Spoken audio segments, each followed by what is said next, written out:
In August of 2022, I made a prediction or I highlighted a paper that I thought was extremely significant. And it was looking at mRNA vaccination triggering autoimmunity in up to 20% of their recipients. Now, it was a small study, but the truth is it has never been replicated because the study started looking and checking for this. So it can't really be repeated. So there are many people who would criticize this study, and it's a very important piece of information looking at the onset of de novo autoantibodies in healthcare workers after mRNA vaccination. So this is a big topic, and it's brought fully to the forefront because of a news report or something in social media that has caught attention. There is someone who has been sharing his story and his journey, Bryan Johnson. He's a 47-year-old tech entrepreneur, and he wanted to live forever. And he said he regretted taking the COVID vaccine. And you will understand why, because he has highlighted that he has recently been diagnosed with autoimmune gastritis. And there's a very, very good article, and I've shared it in the description. It's not my work, but I have used some of the information from it. So I'm crediting the author here, who has done this article on Substack, The Curious Case of a Man Who Wanted to Make Death an Option, now facing a mystery autoimmune disease. And it is highlighting what has happened with regards to his diagnosis, which he announced on the 30th of June, looking at how he was working to try and mitigate some of the aging mechanisms. And as he said, he highlighted that at the time when he was early on, he got the Moderna vaccine. He was very excited about getting it. And a lot of people will say that this is the reason why. Now, I have to be careful with regards to that because I am trying to position the science around this. And as I pointed out before, I'm not surprised that we're seeing this kind of pattern. And what I'll do is give you an understanding as to why I think this is so important. As I said very early on, what had happened is that this study that was done in Italy was set up from the start to look for autoimmunity. I have been focused on autoimmunity simply because our proposal or our hypothesis in April of 2020 was that the spike protein combined with free ACE2 to trigger autoimmunity to cause severe COVID 19. At the time, it made absolutely no sense. But it was the reason why I said steroids were working, immune suppressants were working, and if we had grasped this completely, we would have been able to mitigate some of the very serious impacts around the disease. However, because I understood that science, it made me exceptionally cautious when they thought about using a similar protein to vaccinate populations. Because I said you have to be careful about triggering autoimmune disease. So when this paper came out initially, the abstract came out in 2021, it fit exactly what I was anticipating. What they did was very interesting. They got a cohort of healthcare workers. And so they then looked at it. It wasn't a big study. So they got about 155 healthcare workers, and only 108 of them received the third dose and were considered for further analysis. And what they were doing is that they were monitoring blood samples collected before they were vaccinated. So this is T0. This is why it can't be replicated. They were looking to see if they had any infection, and they followed them for almost 2 years. As I said, this can't be replicated. So what you will have is some critics will say the study is too small. It's not big enough. And there are other studies that show that no autoimmunity is triggered. But this study was very specific, and it was looking simply for the onset of autoantibodies in people who were vaccinated. Very simple look to try and understand what happened. And here is the summary of what they did. So they had then 77 healthcare workers with no prior COVID infection, no known autoimmune disease, and they followed them for 12 months. And what they found was that 22 out of 52 developed new autoantibodies. It was 28% of this cohort who were negative at the start became positive. And what they also found is that people who were already positive had increases in the anti-nuclear antibody. Now, this doesn't mean they had an autoimmune disease. It just meant that autoimmunity increased after the mRNA vaccination. You may think to yourself, well, how is that possible? What is the connection? And this is where I'm saying that when you understand the science as to what is happening, a lot of things start to make sense. So when I had earlier looked at the science around this, I realized there's an important principle with regards to how the immune system works.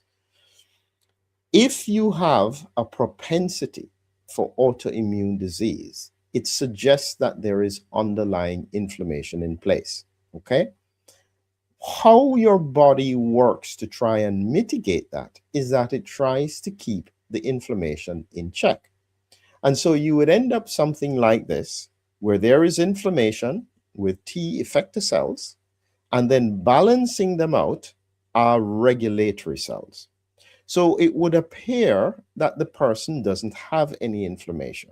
But it's not that they don't have inflammation, it is that the inflammation is suppressed or balanced. It's like peace and war. It's not actually peace, you just have enough people trying to keep the fighters in place. The problem is that it means there is inflammation already present. And when we look at Bryan Johnson's situation, he was already known to have thyroid autoimmune thyroid disease. And so he was trying to get healthier by doing multiple things, changing his diet, exercise, all kinds of things. And in the process, he thought that he should therefore get vaccinated as well. Here is what I think happened.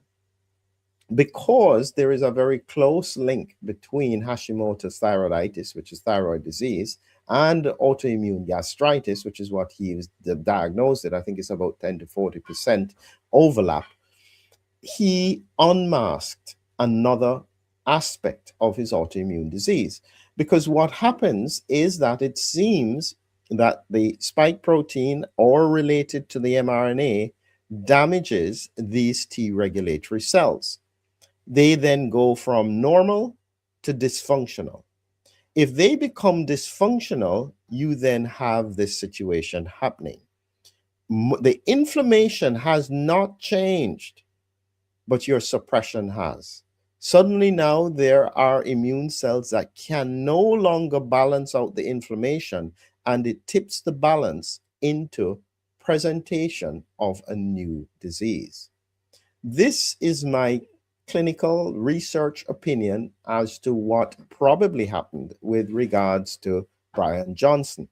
And he said something quite clear, which I think may be relevant in terms of understanding what has happened and how he's looking at things. And I thought I'd play you the clip as to exactly what he said and what it probably meant to him when he reflected on the outcomes longer term as to his health. Listen to what he had to say.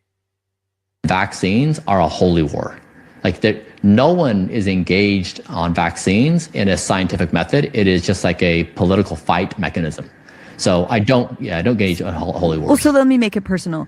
Do you get a flu shot every year? No. Did you get vaccinated for COVID? I did.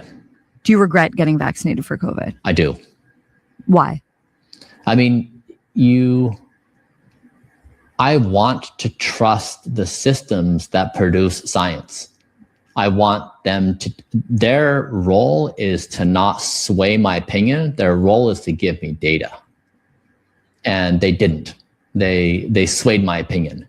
And that is an improper use of power. Very powerful statement. And people don't quite understand this. I was saying, be honest with the public. Tell them that you don't fully understand the disease, but based on your current situation, you think it would be beneficial for people to get vaccinated, including the high risk.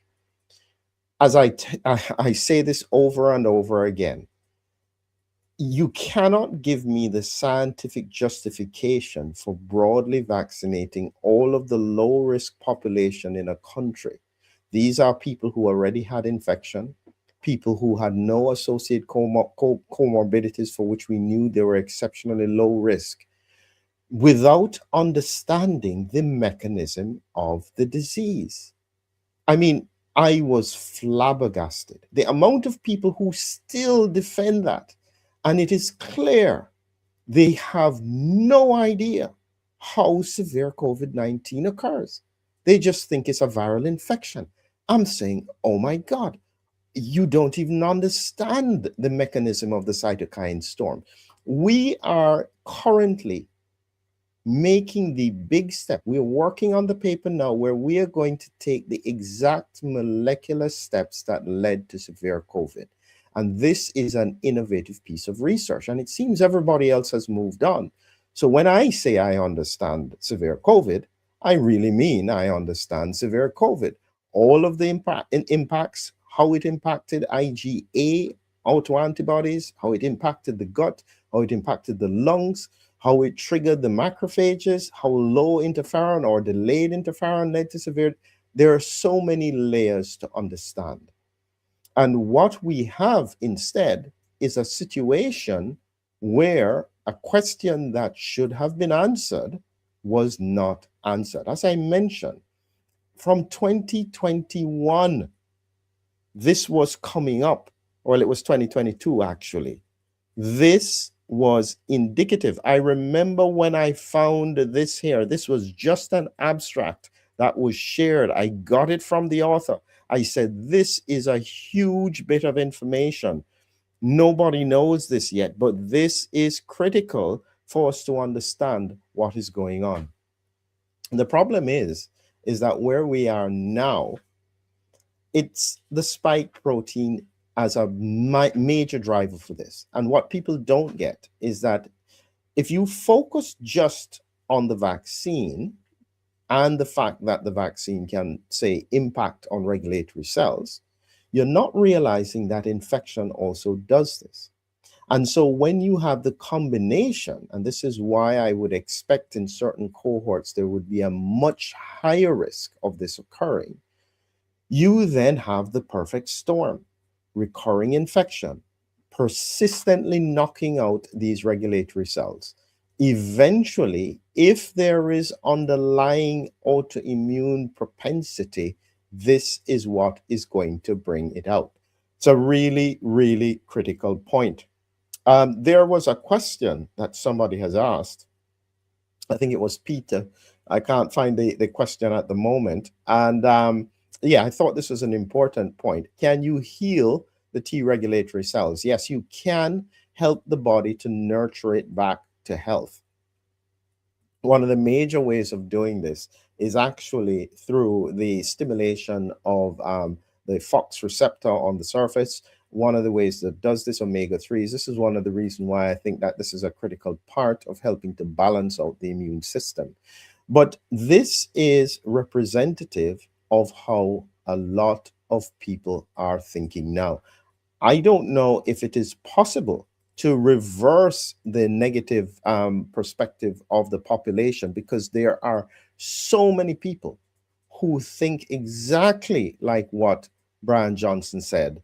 He said, I will read it so that you can see it. And this is exactly what he said here. I regret getting vaccinated for COVID. I want to trust the systems that produce science. Their role is not to sway my opinion. Their role is to give me data, and they didn't. They swayed my opinion, and that is an improper use of power. He is absolutely right. all the time, as I said, there needed to have been honesty, there needed to have been clarity, there needed to have just been the openness to say, here is what we understand, here is why we're doing what we're doing.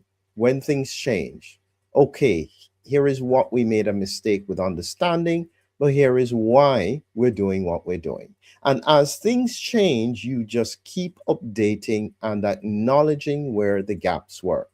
The problem was that in order to mandate it and to give it to healthy people, you had to say there were no concerns.